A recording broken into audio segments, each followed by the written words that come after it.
¿Qué tal? Mi nombre es Guillermo García, mejor conocido como Emo Hierbas, y reportando para Multimedios y para Milenio. Pues bueno, estamos en la convención de cómics, bueno, la Animex, ¿sí? Donde se enfoca un poquito más al anime. Y estoy ahorita con una personalidad del doblaje, ¿sí? Que muchos ven videos en YouTube, lo han escuchado. Hay personas de nuestra generación que, bueno, de los 80s, que se van a acordar de su voz, porque ahorita les va a decir qué voces ha hecho. Tenemos al señor Carlos II, mucho gusto. ¿Cómo están? Pues muchas gracias por esta entrevista y por toda la gente que ha venido aquí a Animex y que ha estado muy animada. Ha sido una experiencia muy gratificante haber estado aquí en Monterrey. Y bueno, si nos está viendo alguien muy especial, a quien yo recuerdo, a quien le digo, Bebis, te mando saludos, Bebis. Quisiéramos que todos los que nos están viendo puedan aprender, saber un poquito más de usted. A lo mejor ya le han preguntado mucho. ¿Cómo se dio usted la idea de que quiero hacer doblaje? O sea, uno de niño quiere ser doctor, bombero, ingeniero, astronauta, guerrero, hasta mago. Pero, ¿en qué momento dice, me gustaría hacer doblaje? ¿O era de que veía las caricaturas y como que quería hacer las voces? Fíjate que no fue así. La realidad es que yo soy publicista de carrera. Yo soy licenciado en publicidad, hice mi licenciatura, trabajé casi 9 años en el medio publicitario y un día me harté. Hay dos cosas que yo no soporto: los horarios y los jefes. Esas dos cosas no las puedo hacer diariamente. Entonces, un día me harté, después de casi 9 años de trabajar en el medio publicitario, ya como publicista, y decidí que ya no quería estar ahí. Entonces renuncié en donde estaba yo trabajando, me fui a comer a casa, ahí platiqué con mi padre era periodista de cine, Carlillos, para los que lo lleguen a recordar, Carlos Bravo y Fernández, el decano de los periodistas cinematográficos de México durante muchos años. Y me dice, bueno, ¿y ahora qué quieres hacer, hijo? ¿Qué piensas hacer? Porque te estaba yendo muy bien en la publicidad y ahora pues, ¿por qué renunciaste? Le dije, es que no soporto los jefes, no soporto los horarios. Necesito hacer algo donde yo sea libre y lleve mi tiempo yo y trabaje con quien quiera, cuando quiera, a la hora que quiera y si quiero. Entonces me dijo, pues va a estar difícil que encuentres algo así, pero bueno, pues piénsale. El caso es que en la plática seguimos y le dije, ¿sabes qué? Me gustaría hacer producción de cine. Y mi padre, pues como tenía muchos amigos, tanto productores como directores, etcétera, etcétera, fuimos a visitar los primeros estudios que se nos ocurrieron de momento. Había 2 estudios, los estudios América y los estudios Churubusco. Entonces fuimos primero a los América. Esos estudios América estaban produciendo varias películas, pero las películas que estaban en producción ya tenían la mitad del tiempo produciéndose, entonces no había la posibilidad de que yo entrara porque ya estaba todo el personal. Y las que se iban a producir la más cercana 4 semanas después y otras 6 semanas o 2 meses de plano. Entonces de momento no había trabajo para mí ahí en alguna película.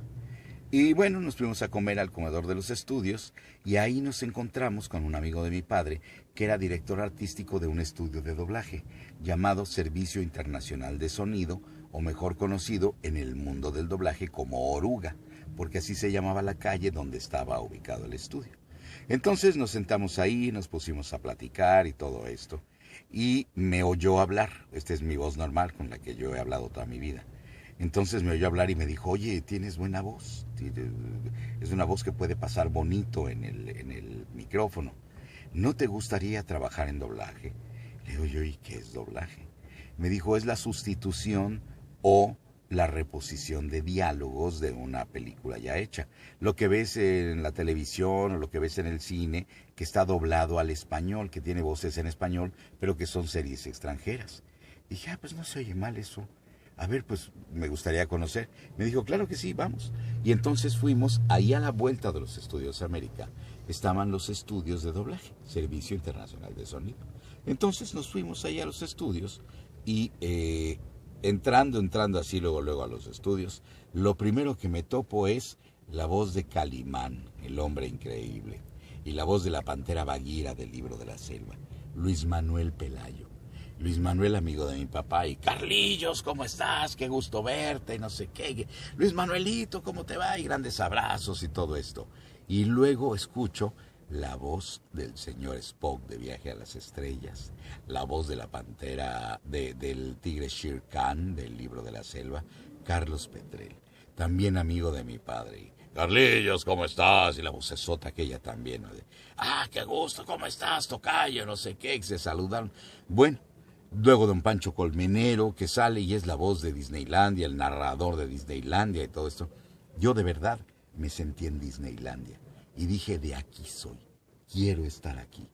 Entonces le pedí permiso al maestro Álvarez, le dije, oiga, ¿puedo venir a ver? Me dijo, pero por supuesto, puedes venir a ver para que vayas conociendo el trabajo, vayas viendo cómo se hace. Y yo ya había trabajado en teatro, yo ya había hecho varias cosas de teatro, había hecho varias cosas en cine, entonces yo ya tenía todas las nociones de actuación que se requerían y se necesitaban para poder empezar una carrera dentro del doblaje. Entonces empecé a ir todos los días a los estudios y ahí estuve entrenándome y tuve maestros como Víctor Alcocer, como Julio Lucena. Víctor Alcocer, el que hacía Herman Munster y que hacía Kojak. Julio Lucena, que era el que hacía la voz de Don Gato, que era el que hacía la voz de la gente de Cipoll.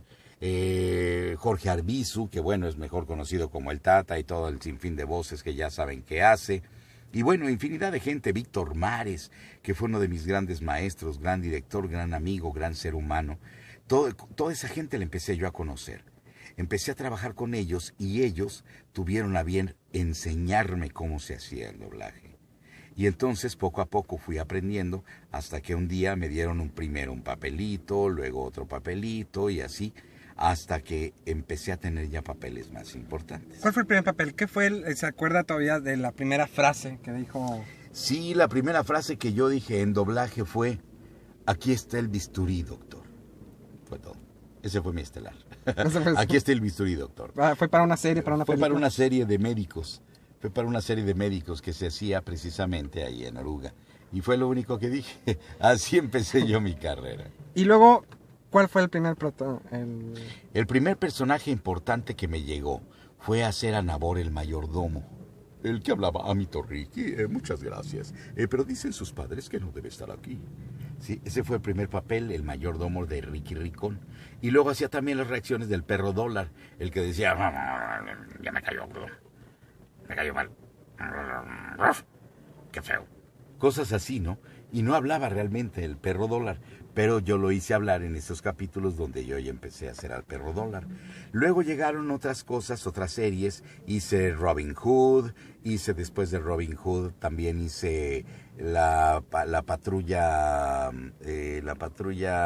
cósmica o algo así, un papel pequeño, fue donde canté la primera canción de mi vida en una película con don Pancho Colmenero. Luego llegó una miniserie que se llamó Un hombre llamado Intrépido, donde yo protagonicé, donde yo hice al protagonista de aquella serie. Y mi primer papel protagónico fue en una telenovela brasileña llamada Dancing Days, que protagonizaba un actor brasileño muy conocido en Brasil que se llama Antonio Fagundes. Y era la pareja romántica de Sonia Braga, la actriz brasileña. Entonces, bueno, pues de repente pues yo ya estaba haciendo papeles protagónicos después de muy poco tiempo de haber estado en doblaje, porque realmente tenía yo escasos 6 meses, pero yo me había empeñado mucho en aprender. Y como ya traía experiencia de actuación en otras cosas, mi primera obra de teatro fue El hombre de la Mancha. Entonces ahí empecé yo a trabajar durísimo para poder aprender el doblaje y entré, bendito sea Dios, con muy buena fortuna, a empezar a protagonizar como a los 6 meses. Entonces, pues la fortuna me dio la oportunidad de estar ahí en doblaje y aquí estoy todavía después de 33 años de estar trabajando en doblaje. Voces conocidas, bueno, está la voz de Alf, que fue la primera voz. Eso es lo que iba. Primera voz. Sí, Alf fue la primera voz que la gente conoció mucho y que gustó mucho entre el público televidente. Esa fue la primera voz que yo le pude poner a un personaje. Pero porque antes... ¿le hicieron que la hicieron de cierta manera la voz o no, fue su idea? La voz era una voz diferente. En inglés la voz era como... What's the matter, Willie? No problem. Okay, you are doing that. Así era como se reía Alf. Esa era la voz. Y yo decía, pues en español se va a oír muy feo, ¿no? No hay problema, Willy, ¿qué es lo que crees que estás haciendo? ¡Oh, oh, oh! Y decía, no, pues se oye como bobo. Entonces empecé a tratar de crear el personaje y pensé primero en el prototipo de la voz aguardentosa. Yo pensaba que era como un negro del Bronx, que era relajiento y que era irreverente y todo esto. Y la primera imagen de gente negra, de gente de color que me vino a la mente fue Louis Armstrong, el cantante de jazz. Pero como hablaba Louis Armstrong, cantaba I found my thrill on Blueberry Hill. Entonces por eso fue que pensé en esa voz así de... Y de ahí le fui creando la voz al personaje. En un principio no me dejaron hacer la voz tal cual. En un principio hablaba así, decía, oh, sí, sí, ¿tienes comida para gato? Bueno, aunque sea una lata de comida para gato. Hablaba así Alf.